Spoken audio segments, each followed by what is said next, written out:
हाँ मेरे प्यारे बच्चों, क्या हाल चाल है? ठीक ठाक हो? आज थोड़ा सा क्लास लेट से आरंभ हुआ, कुछ यार कुछ तकनीकी प्रॉब्लम था। तो सबसे पहले आप तमाम मेरे प्यारे बच्चे को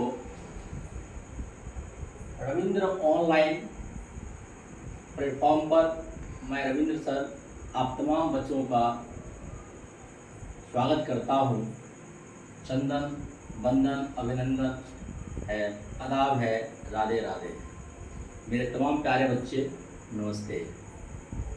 आज मैं एक प्यारा सा टॉपिक आपको लेकर आया हूँ, वर्ण विचार।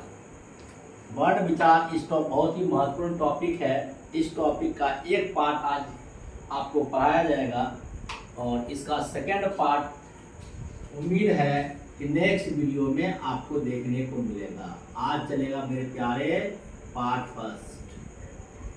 आइए, तो मैं सबसे पहले बता दूं, रविंद्र ऑनलाइन क्लास प्लेटफॉर्म पर आप तमाम प्यारे बच्चों का पुनः स्वागत है। और आज एक प्यारा सा मोटिवेशन के साथ मैं क्लास आरंभ करूंगा। मेरा आज का स्टेटमेंट्स है, यही जज्बा रहा तो मुश्किलों का हल भी निकलेगा। यही जज्बा रहा तो मुश्किलों का हल भी निकलेगा। जमीन बंजर हुई तो क्या, वहीं से जल भी निकलेगा। अर्थात कोशिश करते रहें, कोशिश में आप लगातार लगे हुए हैं, निश्चित तौर पर कामयाबी मिलेगी। आज नहीं तो कल सफलता मिलनी तय है। मेरे प्यारे बच्चों, आज का जो क्लास है देखा जाए सभी विद्यार्थियों के लिए, चाहे आप किसी भी वर्ग में क्यों ना हो, क्लास सबके लिए है। आज का टॉपिक है मेरे भाई वर्ण विचार। क्या है टॉपिक? वर्ण विचार। इस टॉपिक से 10वीं का हो, 12वीं का हो, 9वीं का हो, 11वीं का हो, या अदरवाइज कॉम्पिटिटिव एग्जाम भी आप ले सकते हैं। निश्चित तौर पर 3 से लेकर के 5 अंक तक का प्रश्न इस टॉपिक से पूछा जाता है मेरे प्यारे। तो आज हमारा टॉपिक है वर्ण विचार। वर्ण विचार में से हम लोग इसका एक पार्ट पढ़ेंगे आज।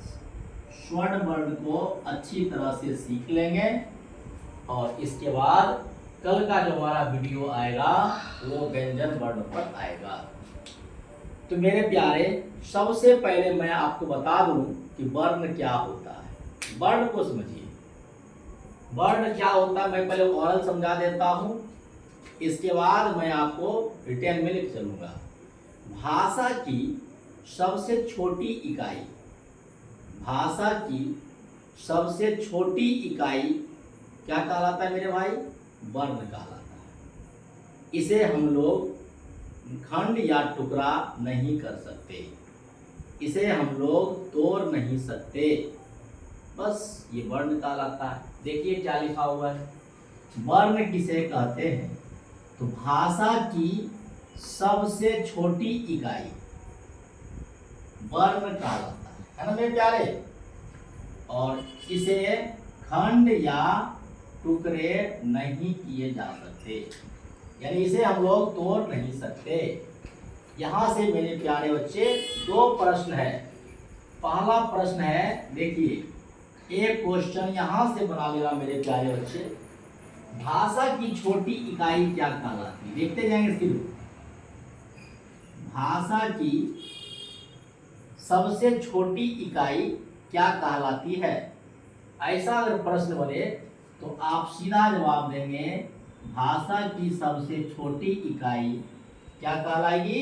वर्ण कहलाती है। इसी को सेकंड हिस्सा में पूछ सकता है, जिसे हम खंड या टुकड़ा नहीं कर सकते। देखिए आधा लाइन से, हाफ लाइन से एक प्रश्न बना और इसका सेकंड हाफ से दूसरा प्रश्न बन रहा है।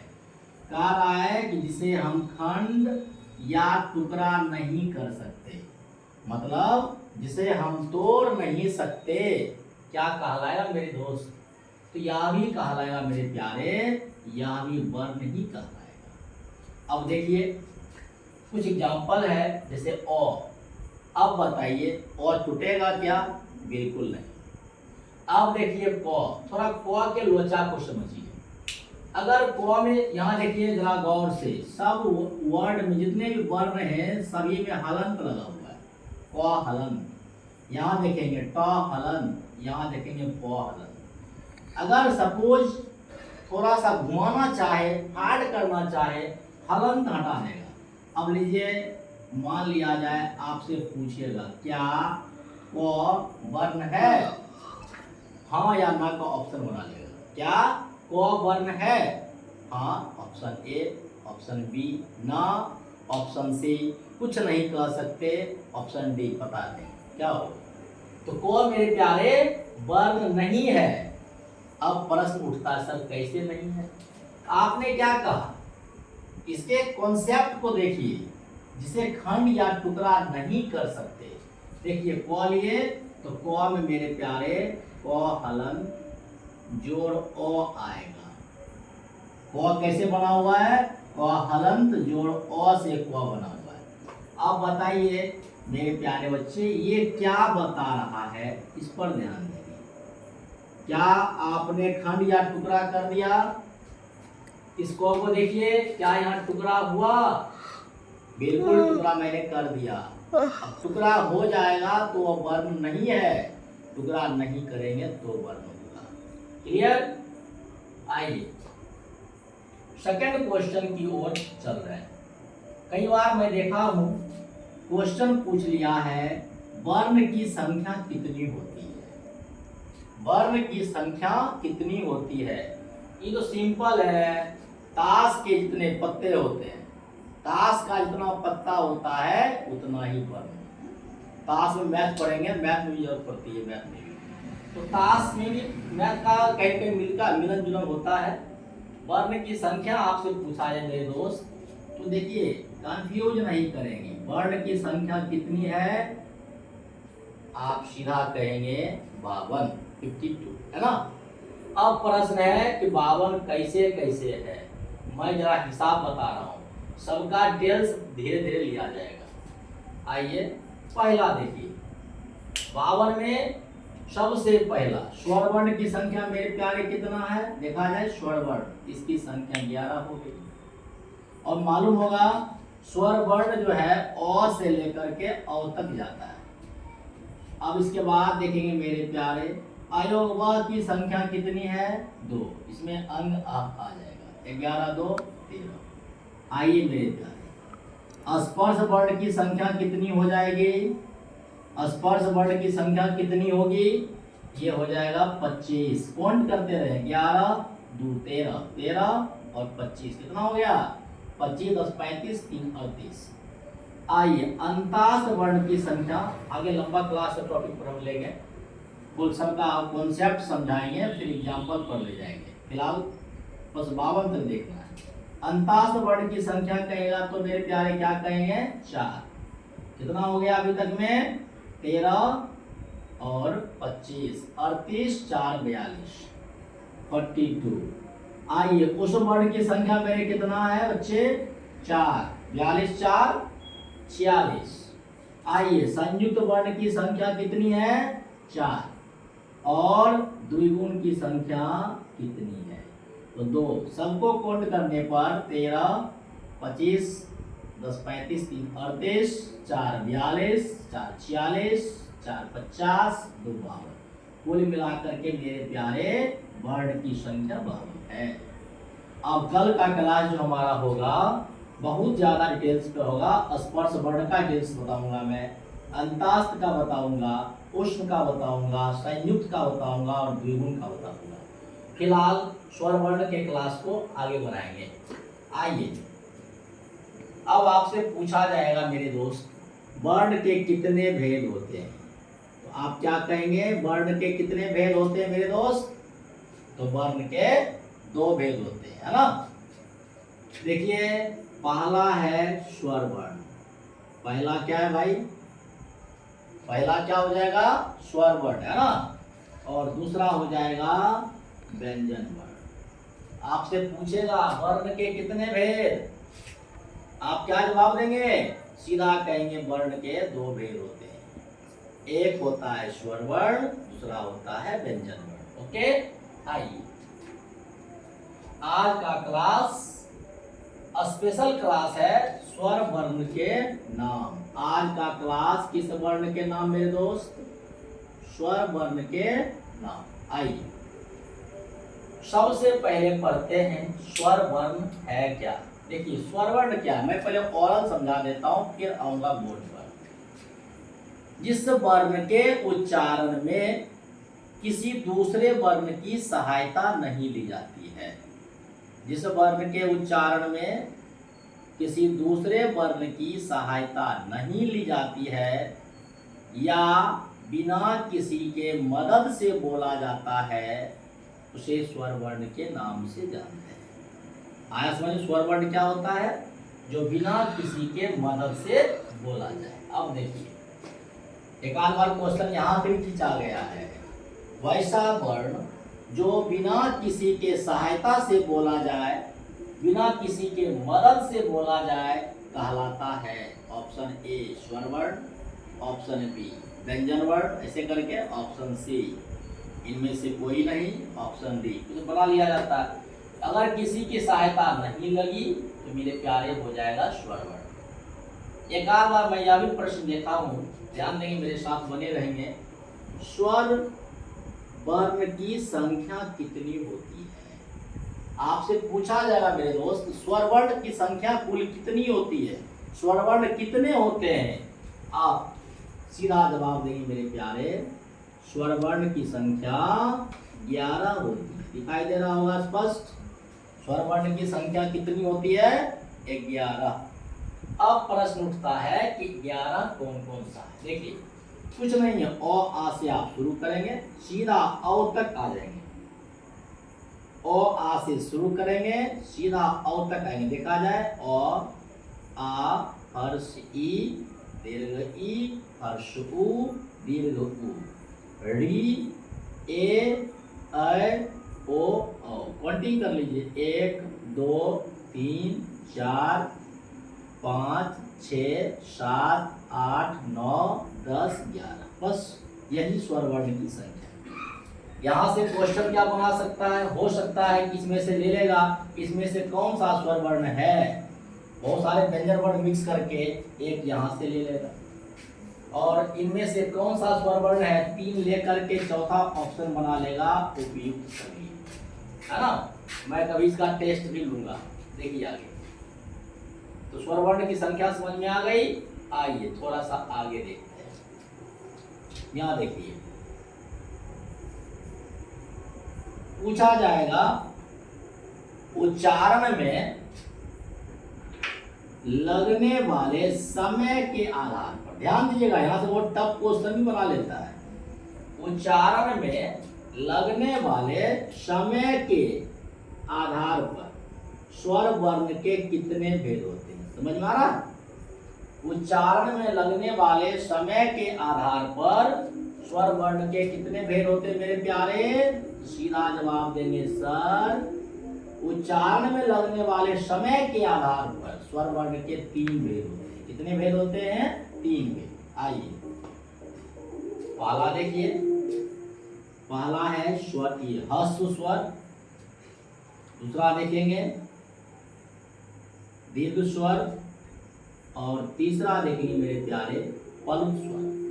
अब थोड़ा सा दिमाग अपना बुद्धि यहाँ अप्लाई कीजिए। ह्रस्व, ह्रस्व माने छोटा, छोटा या कम, है ना। आइए दीर्घ, दीर्घ माने क्या होता है? इसके तुलना में बड़ा, और पलुत का मतलब हो जाएगा सबसे बड़ा। देखिए आइए परिभाषा की ओर चलते हैं। ह्रस्व स्वर वर्ण क्या होता है मेरे भाई? वैसा स्वर वर्ण, देखिए वैसा स्वर वर्ण जिसके उच्चारण में कम समय लगता है, वैसा स्वर वर्ण जिसके उच्चारण में कम समय लगेगा, कम समय, क्या कहलाएगा? ह्रस्व स्वर। और अगर थोड़ा ज्यादा लगता है, कम लगेगा तो मामला आएगा ह्रस्व पर, अगर ज्यादा लगता है तो मामला आएगा दीर्घ पर। अब थोड़ा सा बुद्धि अप्लाई कीजिए, कहीं मिस्टेक नहीं हो। देखिए हस्व से लिखना शुरू कीजिए और एक लिखिए दीर्घ में आ। देखिए फिर यहाँ हर्षई, यहाँ लीजिए दीर्घ, यहाँ लीजिए हर्षऊ, यहाँ लीजिए दीर्घ और यहाँ लीजिए री। अब देखिए अ बोलते हैं, अ में समय कम लगता है। ठीक, मैंने बोल दिया अ, समय कम लगता है। अब इसी में अ नहीं बोल करके बोलते हैं आ, तो अ के तुलना में समय कहाँ ज्यादा लगा मेरे भाई? आ। हर्ष स्वर और दीर्घ स्वर लिखना सीख गए। दो टेबल बना लीजिए, आराम शुरुआत कीजिए हर्ष से। एक लेटर यहाँ लिखिए हर्ष में, दूसरा लिखिए दीर्घ में आ, फिर लिखिए हर्ष में हर्षई, फिर दूसरा लिखिए दीर्घ में दीर्घई, फिर लिखिए हर्षऊ हर्ष में, फिर लिखिए दीर्घ। इस प्रकार आपका ओ खत्म। अब फिर आ जाइए री हर्ष में।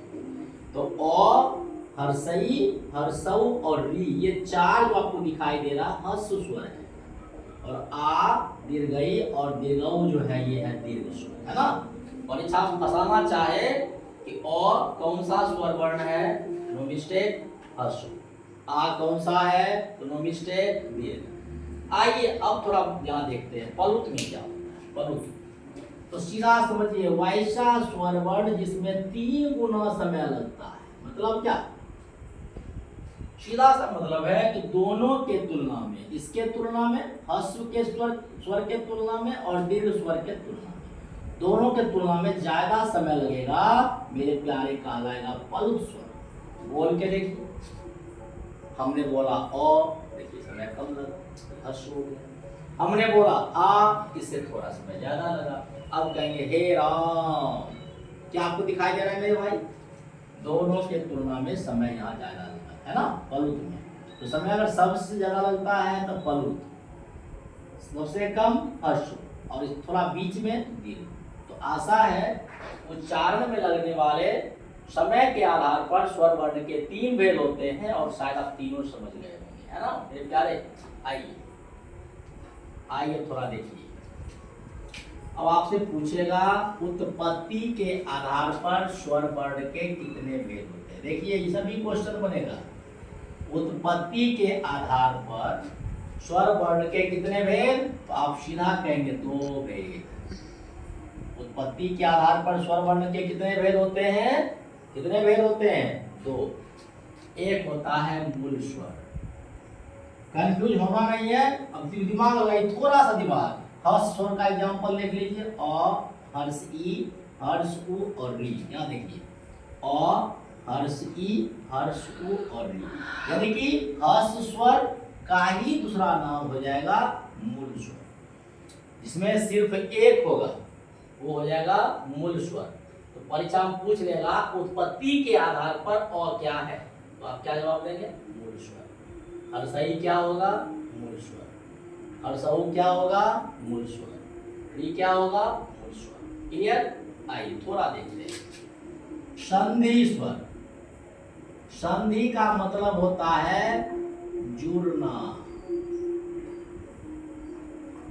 मेरे प्यारे, संधि का मतलब क्या होगा? संधि माने यानी कि जो वैसा वर्ण जो 2 वर्ण से मिलकर बना हुआ है। 2 वर्ण से अगर मिलकर बनता है तो संधि स्वर कहलाएगा, और सिंगल होगा तो मूल स्वर होगा। देखा जाए आ, यहाँ देखिए मेरे साथ जहाँ मेरा मार्कर चल रहा है, आ जो है हमारा मेरे दोस्त, ये संधि स्वर है। कैसे है? देखिए यहाँ पर 2 चीज मिला हुआ, अ और अ, 2 अ मिला मेरे प्यारे, बन गया आ। तो आ संधि हुआ, है ना। आइए दीर्घई। दीर्घई देख रहे हो मेरे प्यारे, यह भी संधि है, संधि स्वर। कैसे है मेरे दोस्त? हर्षई हर्षई। जब 2 हर्ष ई मिलेगा मेरे प्यारे तो बन जाएगा दीर्घई, है ना। आइए दीर्घऊ कौन सा है मेरे दोस्त? तो दीर्घऊ भी होगा संधि स्वर। कैसे होगा? 2 हर्षऊ, हर्षऊ और हर्षऊ, 2 हर्षऊ मिलेगा, एक बनेगा दीर्घ, है ना दोस्त। अब देखिए ए क्या है भाई? ए भी आपका हो जाएगा संधि स्वर। और ई जब दोनों मिलेगा तो ए बनेगा, है ना। अब आइए अय कौन सा संधि स्वर हो जाएगा? अय को भी आप कहेंगे संधि स्वर है। कैसे है? ओ या आ, दो में से कोई एक ले लीजिए और एक लीजिए अय। जब दोनों मिलेगा तो बन जाएगा अय, है ना। आइए अब पूछा जाए ओ कौन सा है? तो ओ भी है संधि स्वर। कैसे है? तो ओ और हर्ष उ, है ना। ओ और हर्ष उ जब दोनों मिलेगा मेरे दोस्त क्या बन जाएगा? ओ, है ना। औ कौन सा होगा? तो औ को भी कहेंगे संधि स्वर। ओ या आ प्लस ओ जब दोनों मिलता है तो मेरे प्यारे बन जाएगा औ, है ना। बस ये कंटेंट तो बिल्कुल इजी है, इसमें कोई दम ही नहीं है। तो कैसे दम है सर? फंसने वाली बात यहीं पर है। उच्चारण के आधार पर देखिएगा, उच्चारण के आधार पर स्वर के कितने भेद। अब आपको लगता हो सर आप यहाँ पढ़ा दिए 3 और इधर पढ़ा रहे हैं 4। फर्क है मेरे दोस्त, ये है उच्चारण में लगने वाले समय के आधार पर 3 और उच्चारण के आधार पर हो जाएगा 4। अब देखिए हर्ष स्वर पहला, ये समझाने की कोई जरूरत ही नहीं है, मैंने यहाँ पढ़ा दिया था। कम समय लगेगा तो हर्ष हो जाएगा, वही बात है। और इससे थोड़ा ज्यादा समय लगेगा मेरे दोस्त, हो जाएगा दीर्घ। देखा जाए यहाँ मैंने कहा था आ ओ आ लिखना सिखाया था, और एक यहाँ लिखो हर्ष में और एक लिखो आ दीर्घ में। फिर हर्षई लिखो हर्ष में और फिर लिखो एक लेटर दीर्घई, कहाँ? दीर्घ में। हर्षऊ ले लो हर्ष में, दीर्घऊ ले लो दीर्घ में, और डी ले लो यहाँ। इस प्रकार दिमाग लगाओगे मेरे प्यारे, यहाँ हर्ष में और एक लेटर यहाँ, एक लेटर यहाँ, एक लेटर यहाँ, एक लेटर यहाँ, ऐसे लिखते हो कंफ्यूजन होगा ही नहीं। अब आइए संयुक्त पूछा जाएगा, तो संयुक्त माने 2। एक एल कोई एक है तो वो संयुक्त नहीं कहा जाएगा। संयुक्त मतलब क्या होगा? कम से कम जब 2 वर्ण मिल जाएंगे तो संयुक्त होगा। अब क्या होगा मेरे दोस्त? ए ओ और ये 4 संयुक्त स्वर वर्ण है। कैसे हैं देखिए, आइए इस पॉइंट को देखिए कैसे है। मैं जरा इसको सर्कल में ले रहा हूँ, घेरा में ले रहा हूँ, ध्यान देंगे बॉक्स में। अब एक कैसे मेरे दोस्त, यहाँ देखिएगा, देखिए अब बताइए ए जो है बॉक्स दिख रहा होगा, ए संयुक्त है। कैसे है? तो दो स्वर वर्ण से मिलकर बना हुआ है ना। अब देखिए अय भी देखिए आप मेरे दोस्त, अय जो है यह भी आपका स्वर संयुक्त स्वर है। कैसे है? तो अ या आ प्लस ए, है ना। ओ कैसे है मेरे दोस्त? यहाँ देखिए ओ भी आप देख सकते हैं, अ जोड़ उ बराबर ओ। आइए यहाँ देखिए अ या आ प्लस ओ, जब दोनों मिलेगा मेरे प्यारे बन जाएगा औ। तो संयुक्त का सीधा मतलब समझेंगे आप, जब 2 स्वर आपस में मिलेगा तब जो नया वर्ण बनेगा वो कहलाएगा संयुक्त, है ना। फलुत तो आप जान चुके हैं, जिसके उच्चारण में सबसे ज्यादा समय लगता है। 2 मिला संयुक्त हो गया और सबसे ज्यादा समय लगेगा मेरे प्यारे तो हो जाएगा फलुत स्वर। हे राम, आपको मैंने पढ़ाया था एक एग्जाम्पल इसका, ओम भी हो सकता है, इसमें समय ज्यादा लगता है, तो फलुत स्वर। तो मुझे आशा है आप इस स्वर वर्ण के क्लास को अच्छी तरह से शायद समझ गए होंगे मेरे दोस्त। कहीं कोई दिक्कत किन्हीं को? तो अगर दिक्कत होता है तो वीडियो देखने के बाद आप मेरे चैनल पर कमेंट कर सकते हैं। मैं प्रयास करूंगा कि अगला वीडियो हमारा लेक्चर 2 आएगा और कल ही आएगा, उसमें सारा पॉइंट मैं क्लियर कर दूंगा मेरे प्यारे बच्चों। तब तक जो है आज रात में आप इस वीडियो को मैं रिक्वेस्ट करना चाहूँगा, आज का यह वीडियो निश्चित तौर पर सारे बच्चे देख लें, ताकि कल के वीडियो में आपको आसानी से समझ में आएगा। तो मैं आज पूरे क्लास में एक बार भी नहीं कहा कि लाइक करें, सब्सक्राइब करें, कमेंट करें, क्योंकि आज मैं भी कुछ लेट था। तो मैं चाहूँगा कि भाई मेरी बात को थोड़ा फॉलो किया जाए और अधिक से अधिक अपने दोस्तों के बीच शेयर करें, सब्सक्राइब करें, लाइक करें, कमेंट करें। धन्यवाद, शुभ रात्रि।